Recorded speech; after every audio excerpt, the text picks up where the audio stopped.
Hello everyone, welcome back to my channel. Today we are talking all of my 5-star reads that I've read so far in my lifetime. And honestly, I'm gonna get morbid for a second. Do you guys ever sit and think about like how you're never gonna have enough time in your life to read all the books that you want to? Because sometimes I do, and I think about it with like podcasts I want to listen to, shows I want to watch, and stuff like that. And I think about that a lot, and it makes me really depressed and like really messes with my head. Anywho, that's just a little look inside my brain. We are gonna go through all of my 5-star reads. I have them on my phone here. I've been taking notes and just writing down things because there are quite a few actually. I don't feel like I'm someone who's super stingy with their 5-star rating. I would say a majority of the books that I read are usually like a 4-star. It would be interesting to get my average rating for books. I think Goodreads will do that for me. So I'm going to look into that. It's just interesting. Maybe I'll pop it up on the screen here somewhere. But I'm not super stingy, but there's just a feeling that I get, and I know that it's a 5-star book. So that's kind of what differentiates for me between like a 4, a 4.5 star, and a 5-star. So that being said, I'm not going in any particular order. These aren't in like my most favorite to my least favorite or anything like that. These are, I guess, if you wanted to put them in any sort of order, it is the order that I read them, kind of. So a lot of them are from starting in 2022 when I started writing down all of my books that I was reading. And 2022 was kind of the year that I started reading intensely again. I've always loved to read, but I kind of go through like ebbs and flows. And I read now more than I ever have in my entire lifetime. So I started writing in my notes app what books I was reading and what rating I gave them. Some of these you might look at my Goodreads and think like that doesn't line up. When I started, I didn't have Goodreads. I downloaded it and thought it was way too clunky and just didn't use it. And then I wanted to be different apparently and rate my books on a scale from 1 to 10. I don't know. So my ratings might look a little wonky. I was trying to use my notes and Goodreads and it was just like, all over the place. It's so weird because literally it was hailing outside. It was like storming so bad, lightning, my power surged several times, and you would never guess it looking outside right now. Like, it is sunny, blue skies, it's stunning, and it's like almost 70 degrees again. The weather lately has been chef's kiss. Okay, first book we have is Wish You Were Here by Jodi Picoult, and I feel like this is a hot take because a lot of people did not like this book. It was a COVID book, so COVID is like mentioned in the story, is kind of, COVID is pivotal to this story. Why do I drink these in the middle of videos? Because they make me burp like crazy. So this book is about Diana, and her whole life she essentially has it planned out for herself. She wants to be married by the time she's 30. She wants to be done having kids by the time she's 35. She has like this perfect boyfriend who she thinks is going to propose soon because they're going to the Galapagos Islands on like a romantic vacation. He is a surgical resident and she is in the art auction world. COVID hits. He's obviously working in hospitals, he can't leave, but he encourages her to go, don't waste the vacation, someone should get some use out of it, you go right ahead. Well, she gets to the Galapagos Islands, and we're here for COVID, quarantine, everything shuts down, she's stranded there, she can't leave, nothing's open, and a lot of the local people are not taking very kindly to tourists coming there to quarantine. But as you can probably guess, she essentially has like an identity crisis and starts questioning like who she is, what she wants to do with her life, and if she's making the right choices. And since she is such a planner, this was not according to plan, so she's really having a tough time with it. I really enjoyed this book. I really love Jodi Picoult. I think that she is just excellent. And this book, while it mentioned COVID, and that's typically not something that I would like, only in the sense that I don't like books that really reference things that are happening currently in culture, like TikTok or things like that. Like, I want to use it as an escape. So when it mentions those types of things, a lot of times I'm turned off by it. But this, I did not feel that way. I really enjoyed it. I don't know why I keep saying I really enjoyed it. Clearly I did. It's in this video. The next few that I'm going to talk about are ACOTAR. Why do I not have my physical books with me? Hold, please. Oh my god. You can't even see all of them. Now that I'm out of breath, in case you're wondering what Wish You Were Here by Jodi Picoult looks like, here it is. We're gonna move on to the next little series, actually. So this is not a little series, this is a big series, and these are not in order whatsoever, but that is the A Court of Thorn and Roses series. This is the first one, and then I have the second one, which is A Court of Mist and Fury, and then this is the last and most current. It's not the last in the series, but it's the most current, and that is A Court of Silver Flames. I didn't rate every single book in this series 5 stars, but I do consider it a 5-star series, so obviously don't just read the ones I'm talking about. Make sure you read the whole thing, but these are my favorite from the story of ACOTAR. If you don't know, this starts with Feyre. She is a 19-year-old girl and she kills a wolf in the woods. She is a human, and for retribution for killing this wolf, a mysterious creature comes and takes her from her house where she lives with her dad and her 2 sisters. And she's taken to this magical world, and she realizes that the person who took her, Tamlin, is a magical being. He's a fae. Once she gets over to the Fae land, the story develops and there's a shadow that's taking over the land, so she's working alongside Tamlin to counteract that, fight it, figure out what it is. This is definitely an enemies to lovers trope, but all I'm going to say is don't get too invested. It is just such a great kickoff to the series. I've seen a lot of people say that this one's kind of boring and they're not super into it. I disagree. I was hooked from the very beginning, but I can see out of the entire series, this one is the slowest. This, along with the whole series, is very, very, very smutty. So if that's not your jam, then maybe skip this one, but for me, I love it. So this is the first one, and then like I said, it is followed by A Court of Mist and Fury. This one is probably my favorite of all time. First of all, this cover is my color. I love it so much. All the covers are stunning. This is where things I feel really get good. Like I said, that one's a little bit more just kind of introducing the characters, introducing the story. This one is where it gets the hooks are really sunk into you. And I'm not gonna, get into any of the plot of this one because it'll spoil the first one, but just know this whole series, and again, this one here is A Court of Silver Flames. It's my only hardback of the series that I have. I just spit everywhere. Love that for me. But, and you guys know I hate hardcover. I need to get a, I almost said a soft cover. I need to get a paperback of this book, but I just love this series so much. Again, very smutty. You meet so many characters along the way throughout the whole series that you end up just absolutely falling in love with, and Sarah J. Maas just does not miss. I will recommend this to literally everyone. If you don't even like fantasy, I will say these might be a little complicated as far as world building goes, so just be prepared for that. But the storyline, even if you don't like fantasy, the romance, the smut, all the things, perfect. The next one I have is Book Lovers by Emily Henry, and again, a lot of people did not like this book. I love Emily Henry. She is an auto-buy author for me. I literally read anything that she puts out, and this one for me was no different. I was obsessed. So you're following Nora, who loves books. She's a literary agent, and she's super close with her sister, Libby. So Libby convinces her sister to go to Sunshine Falls, which is a typical, quintessential small town romance town. And there she bumps into Charlie. And Charlie is an arrogant editor from the city that Nora already knows. They do not get along, so it's very much like a Grumpy Sunshine, enemies to lovers, but in a lighthearted romance kind of way. I feel like enemies to lovers can only really truly hit you in your soul when it's fantasy and it's high stakes. But this is a lighthearted, cutesy version, and I just really liked both characters.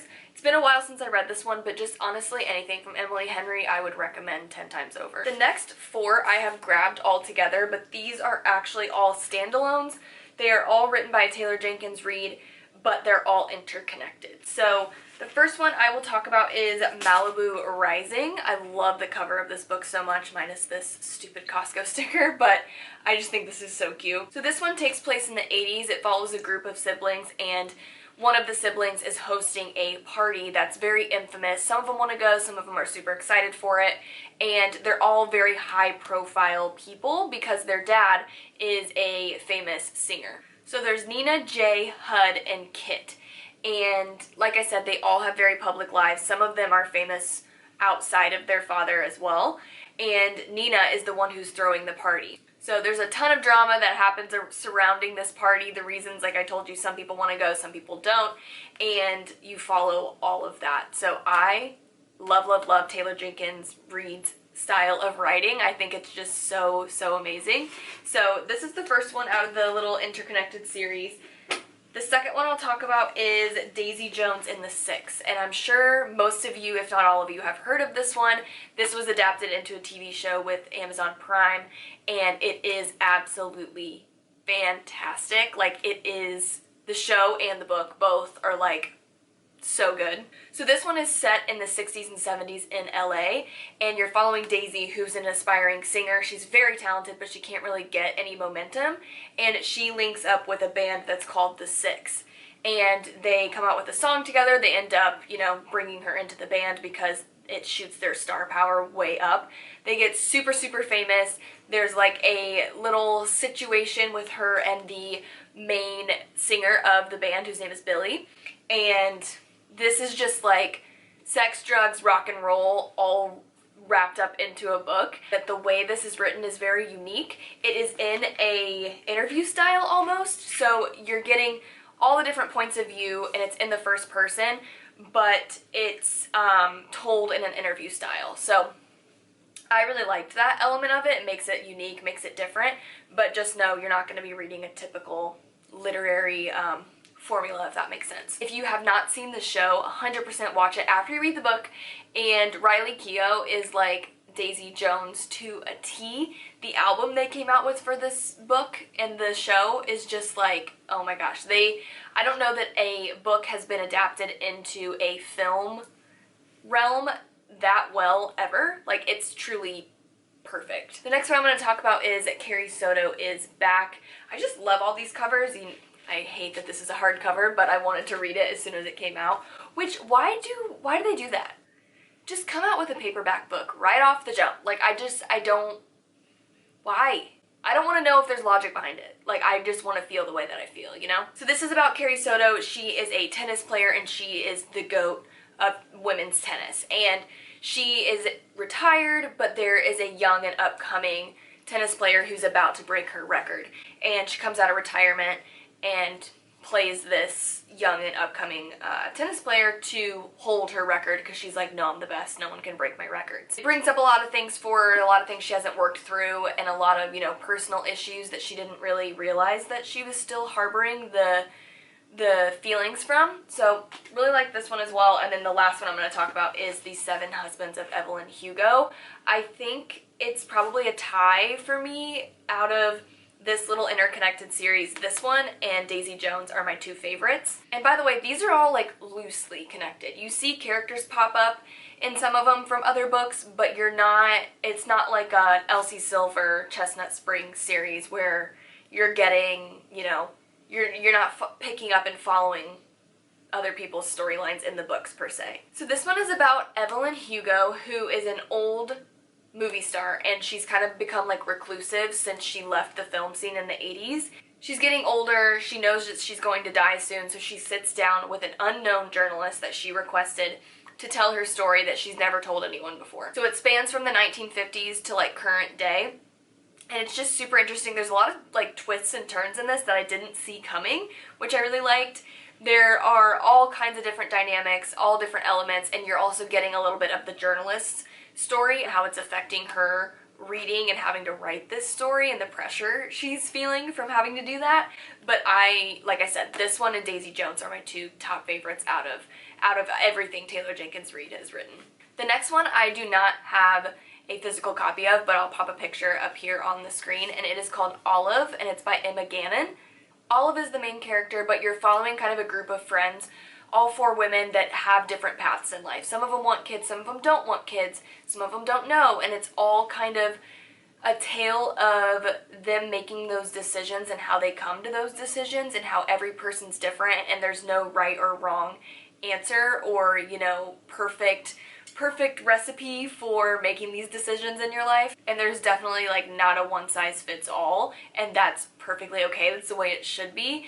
And I just really connected to this book in that way because a lot of times there's just so much pressure as a woman. It's like, when are you getting married and when are you having kids? And we are so much more than that, and not to mention, like, we don't even have to be connected to that at all. So yeah, I just really connected with this book a lot. There were a lot of things that it made me realize in myself, like, hey, you don't have to have this all figured out right now. You don't have to feel pressured to make a decision one way or another. And it sparked a lot of conversations for me to have, you know, with my friends, my family, my girlfriends especially, my partner, and it was just beautifully told as well. I don't have this one as a physical copy either, but it's Things We Never Got Over by Lucy Score, and this is the first book in the Knock 'Em Out series. So this follows Knox and Naomi. Knox is like a tattooed, grumpy barber in Knock 'Em Out, and he's very connected to the city itself. I think he's the mayor, but I might be making that up. He's just like very grumpy, and he has like this long-standing rivalry with Tina, who is actually Naomi's twin sister, and she's just like a menace. She's a POS essentially. Tina calls Naomi and tells her, sorry, I have like dog hair on my face. Tina calls Naomi and tells her, you need to come to Knock 'Em Out right now, I need your help. When she gets there, Tina's nowhere to be found, but she left her 11-year-old daughter, who Naomi didn't even know existed. So Knox comes into the picture. He's like automatically disliking Naomi because it's her sister, and there's like this enemies to lovers, grumpy sunshine type of thing happening. The smut level on Lucy Score is 1,000. Like, all of her books are extremely smutty, very graphic, very descriptive, very detailed, and I love that. But just want to put the warning out there, like, this is not for the faint of heart by any means. Next one I'm going to talk about is one of my favorite books of all time, and this is The 7-Year Slip by Ashley Poston.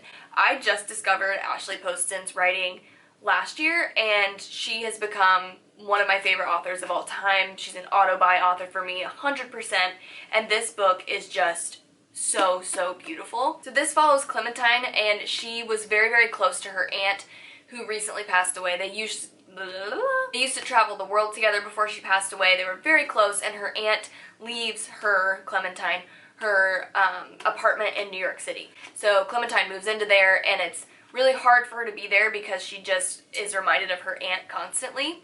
But she realizes that the apartment has magical abilities, and that is that it can travel 7 years in the past, but only while she's in the apartment. So if she steps out, she's like back in normal life. I mean, as you can see, I've like dog-eared several pages in this. I have definitely annotated it because it's so, so good. So while she's in the past, inside the apartment, she meets a man who her aunt actually lent the apartment to while she was traveling with Clementine back in, back 7 years ago. And at first Clementine is like kind of reluctant, but then, as you can imagine, they start spending more time together, all those things, and Clementine is just trying to figure out how to make the apartment stop going back 7 years at first. And this just talks about grief so, so, so beautifully. It literally takes your feelings that you can't express into words and somehow puts them into written words. Like, it is just, it's magic, honestly. The love story is also one of my favorite that I've ever read. I love the characters so much, and I just really love her writing style. So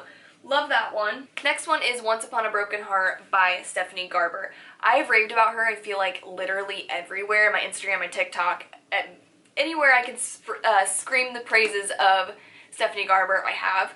This book is following Evangeline, and she has realized that the man she loves is marrying someone else, so she makes a deal with the Prince of Hearts, who is a fate, and agrees to essentially kiss 3 people, whoever, he tells her to stop the wedding from happening. Now, it is very well known in this world that you don't make a deal with the fates because they're magical beings and they're a little sticky. They're, not totally telling the truth on what they're going to give you. And the Prince of Hearts is known to have a deathly kiss. Anyone he kisses, unless it's his true love, is going to die. So that's kind of where the kiss thing comes into play. And like I said, he's essentially kind of like a genie, and the deal that she makes is very vague, so you get to go through all the ups and downs of that. And then there are 2 more books in this series, The Ballad of Never After and A Curse for True Love. Those are both 5 stars for me. I just don't have physical copies of them. And this series is just 10 out of 10. I love it so, so much.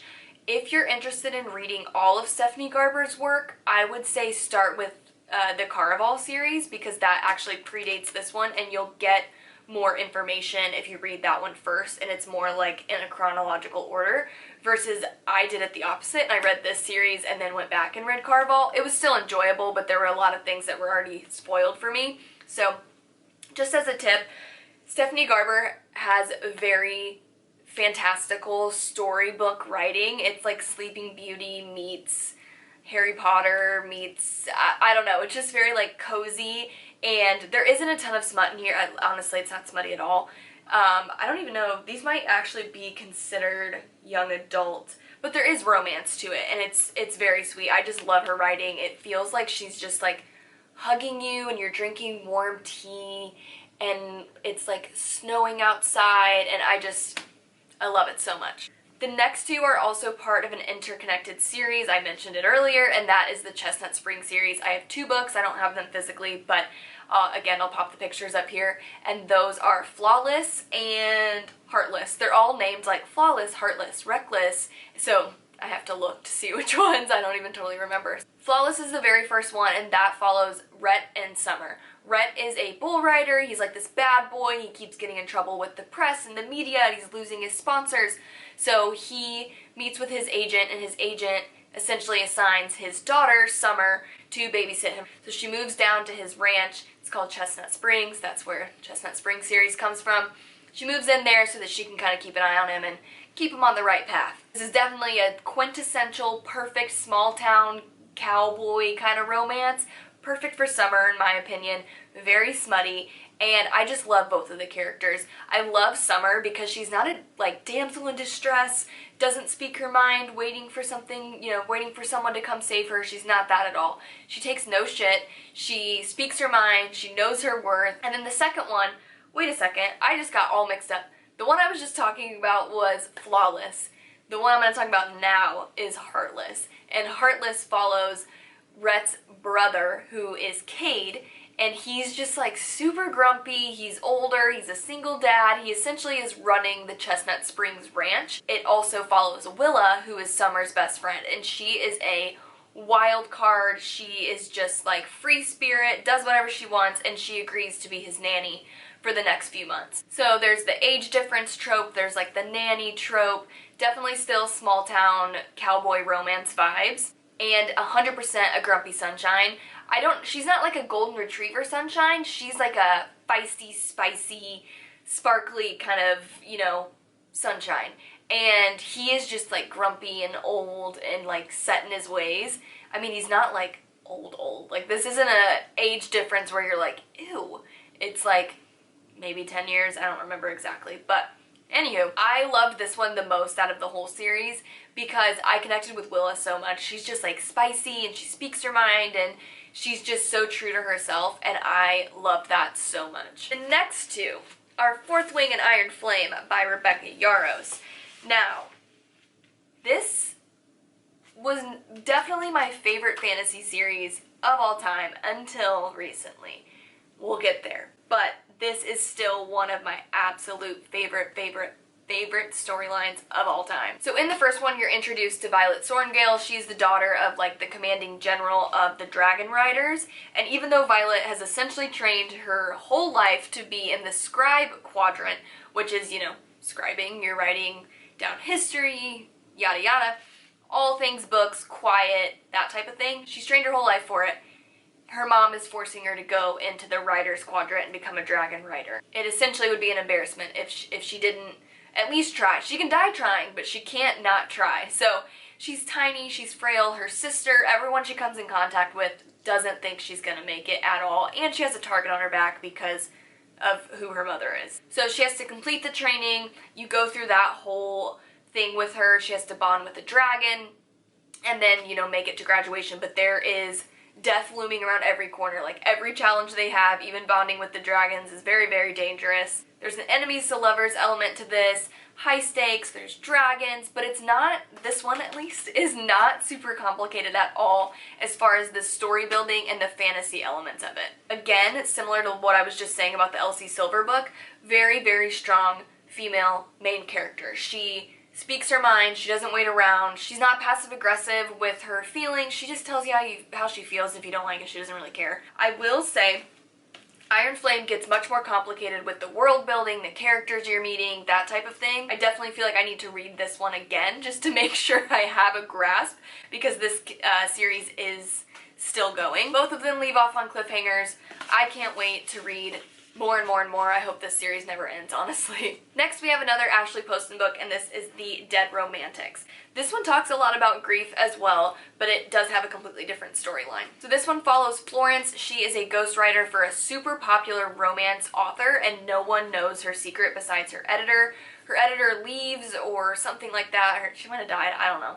But she gets a new editor, and it like throws her off her game. He's like this hot younger guy, and he doesn't know that she is a ghostwriter. She also had a super bad breakup, doesn't believe in love anymore. So Florence goes out one night and she gets a phone call that she needs to return back to her hometown because one of her family members has died and she needs to attend the funeral. Her parents own a funeral home. When she gets there, she sees a ghost in the funeral parlor, essentially. So you have this fantasy element, but it's not in like a mythical Game of Thronesy Fourth Wing kind of way, if that makes sense. And it's not corny either. It fits really well into the story. This one I have dog-eared a ton as well, and like I mentioned, she talks beautifully about grief and death and the feelings that you feel immediately after and how difficult it is. Ashley Poston just does that so well. It's fun, it's lighthearted, but it still has like a lot of talk on processing grief and what that's like.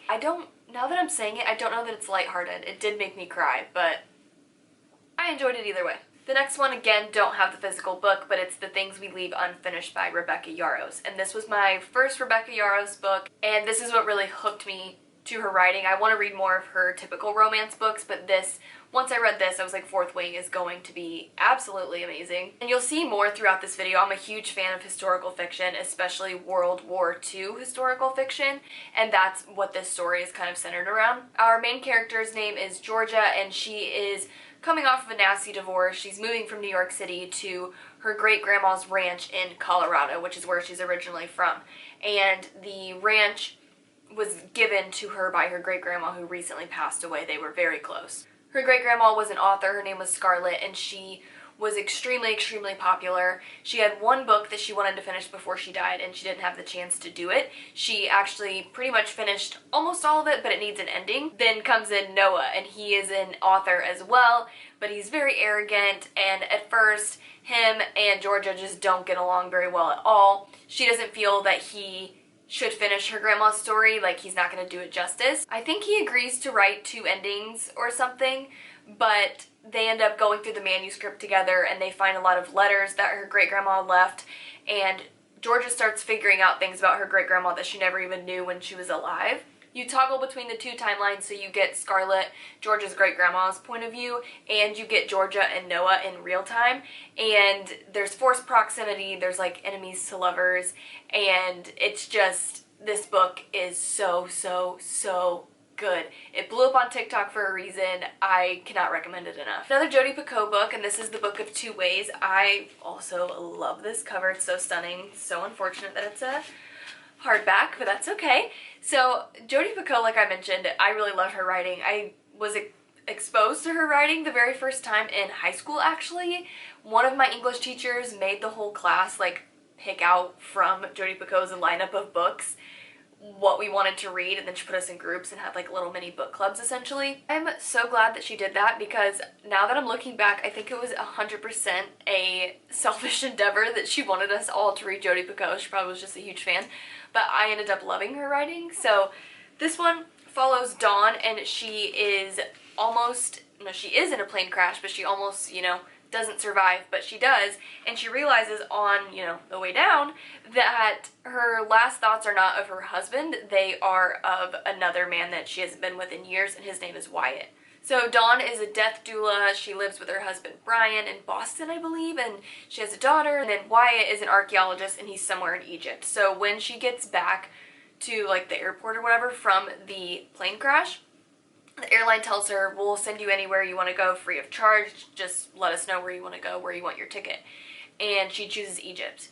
So she shows up, she reconnects with Wyatt, and that whole story is like up and down. There's obviously like some not, like some infuriating parts where you're like, seriously, like you're going about this a horrible way. But I not only loved the love story in this, I also really enjoyed the archaeology piece of it. I thought it was super interesting and totally something different than I'd ever read before. I would honestly recommend this to anyone. Like it's very good, and I think a lot of Jodi Picoult's books, she has the main character go through like an identity crisis of sorts, and that's no different with this book. Dawn essentially does that. I mean, she flies all the way to Egypt, so I really like this one. Next one is The Great Alone by Kristin Hannah. This one I did a whole TikTok on. I am obsessed with Kristin Hannah. This one is so good.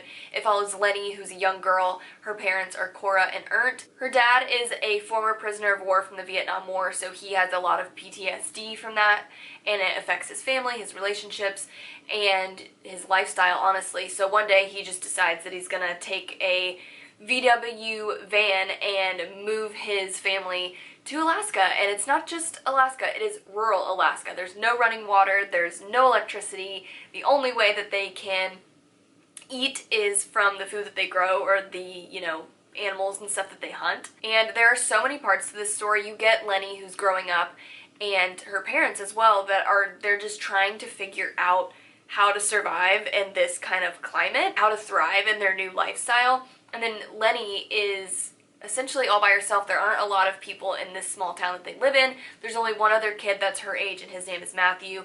They all go to school in like a one-room schoolhouse, and it's grades from kindergarten all the way up to graduating. And like I mentioned, this is a small town, so you have the element of, you know, this is a really intense place to live, and everyone succeeds and is able to thrive because of those around them. So everyone's very protective of each other and very helpful. But there are a lot of really deep, dark things that happen in this book. There's a lot of PTSD. There's definitely domestic violence and child abuse. Just trigger warning out there. Think about that before you choose to read this book. Kristin Hannah is, like I mentioned, heartbreaking and heartwarming writing all together. I was sobbing by the end of this book, just like I was reading it in bed and like shaking the bed because I was just overcome with emotion. And you get romance in this book, but I would say more than anything it's a mother-daughter love story, and that's what made me like cry the most. The next series I have not stopped talking about for what feels like weeks at this point. This, I mentioned that Fourth Wing used to be my favorite fantasy series. This one has quickly taken the cake for the top spot, and that is the Crescent City series. So both of these books, this is the first one, House of Earth and Blood, and then the second one, House of Sky and Breath. I am currently reading House of Flame and Shadow. I have about 100 pages left. That one's gonna get a 5 stars too, so 5 stars across the book for this whole series. I don't think I've ever rated a whole series 5 stars for every individual book except for this one, and that just shows how much I love it. So I don't want to get too into the details of all the characters and all the specifics because it'll just spoil it, but you're following Bryce Quinlan, who's half fae, half human. She lives in Lunithion. I have a hard time saying that, but Crescent City is where she lives. And these are different from many fantasy books that I've read because they have very modern elements to them. They have cell phones, they have computers, they have a lot of technology, they go to clubs, and it's just very different. I thought I was gonna be turned off by that fact, but I actually liked it. And again, not getting into specifics, but if I had to give this an overarching theme, I would say it's a fantastical murder mystery. And I'm gonna leave it at that. It's much more complicated than that. That is like the understatement of the year, but that just kind of wraps it up. That gives you a feel of what you're getting into. Much more complicated than Sarah J Maas's other fantasy series, but so good. I mean, look at those cracked spines. They are well loved. This is just a work of art, truly. And then I am going to get into another Sarah J Maas series, and that is Throne of Glass. I don't have any of the physical books with me besides Kingdom of Ash. This is just, again, a work of art. 5-star series across the board. I didn't rate every individual book 5 stars, but 5 stars, but this is amazing. It is not smutty at all because it is young adult. The books are absolutely massive, as are all of her books, but this one, I'm not going to do any sort of explaining the summary. You can read the back of the book of the first one if you would like, but there is too many things that could be spoiled that I'm not even going to touch it. So I love it. The only advice I would give you is to read the novellas first. It's called Assassin's Blade. I didn't do that and I'm regretting it now, but that's all I'm going to say. 5-star series. If you like Sarah Dumas, if you like fantasy, definitely read this. Next is The Nightingale by Kristin Hannah. This is also a World War II story, and this is about two sisters in France during World War II. And the two sisters are just polar opposites, completely different. One has a daughter and she's trying to do all she can to protect her, and then one is trying to do the right thing for all people. She's very feisty, she's a fighter, she wants to get involved and do what she can to help. Again, sobbing by the end of this book. It's historical fiction, there's romance, but I would say it's a lot about family and sisters. This book was absolutely heartbreaking. Again, I feel like I say that with every Kristin Hannah book, but I love books that make me feel like deep things, and this one, it does just that. It's so beautifully written. I love Kristin Hannah. I will scream it from the mountaintops. The last World War II book I'm going to give you, I think, is The Storyteller by Jodi Picoult. This one follows Sage. She works in a bakery, and in the bakery she meets this old man. His name is Joseph, and they strike up like a friendship and start spending time together, and he ends up asking her for a favor, and that favor really challenges her morals and gives her all these questions. It kind of spins her, or kind of sends her into a tailspin, and it's just, this book is so good. Again, heartbreaking. There's so many elements to it. World War II, I just love it. I don't want to get into too many of the specifics again because there were several things in this book I didn't see coming, but World War II, unlikely friendship, that's all I'll say. We're getting down to the wire here. Now we have The Summer I Turned Pretty by Jenny Han. This, I don't really rate the whole series 5 stars, but the first one, The Summer I Turned Pretty, is super cute. You're following Belly, who has been going to Cousin's Beach with her family, her mom and her brother, and her mom's best friend's family, their 2 sons. And she's always had a thing for one of the sons, but then throughout the series it kind of like roller coasters through what that looks like. This is called The Summer I Turned Pretty because it starts when she goes to Cousin's Beach for the first time and she's kind of come into her own and she's not a little kid anymore. And it's just super cute, love the feels. It gives you like New England, crisp, cozy summer vibes, and it's just a super quick read. I read the whole series in like 24 hours. Now we have The Blue Bistro. This is the first Elin Hilderbrand book I read, and it just made me fall in love with her writing. This one follows Adrian, who recently moved to Nantucket. A lot of Elin Hilderbrand's books are based in Nantucket. She needs a job. She gets a job at a restaurant, and she's hired actually by the owner, Thatcher. They strike up like a romance situation, but there's a lot of like toxicity kind of surrounding their relationship, and there's a lot of other elements at play. Just like all of her books, you're following several different storylines, and I always mention the way Elin Hilderbrand writes about food, and this one's based in a restaurant, so it's like tenfold, and I'm like, my stomach's gonna start growling just thinking about it because that's how like delicious she describes all of this stuff.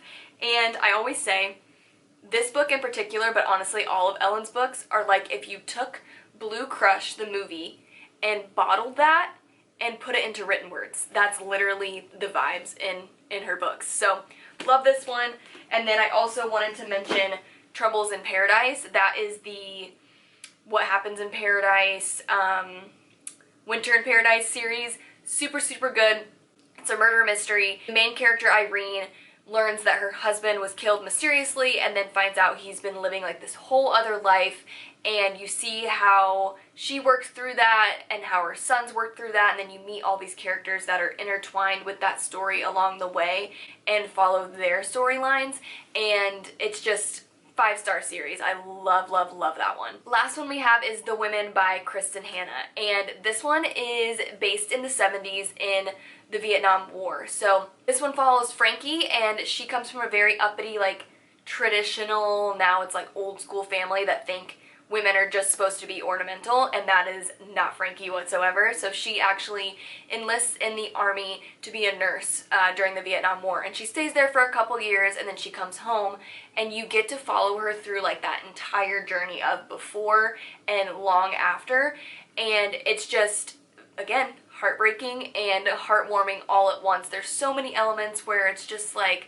you're always rooting for Frankie. There's never a point in the book where I was like, oh my gosh, just like I'm annoyed with her, I don't understand. Everything, because of what she had been through, made sense to me, and she's just such a lovable character. I will say there are themes of drug abuse, PTSD, miscarriage, and suicidal ideation, so just keep that in mind when you're choosing to read this or not. I loved this story so much. I would say it's probably my favorite Kristen Hanna book so far, and it's so beautiful. So that is everything, you guys. I hope you enjoyed.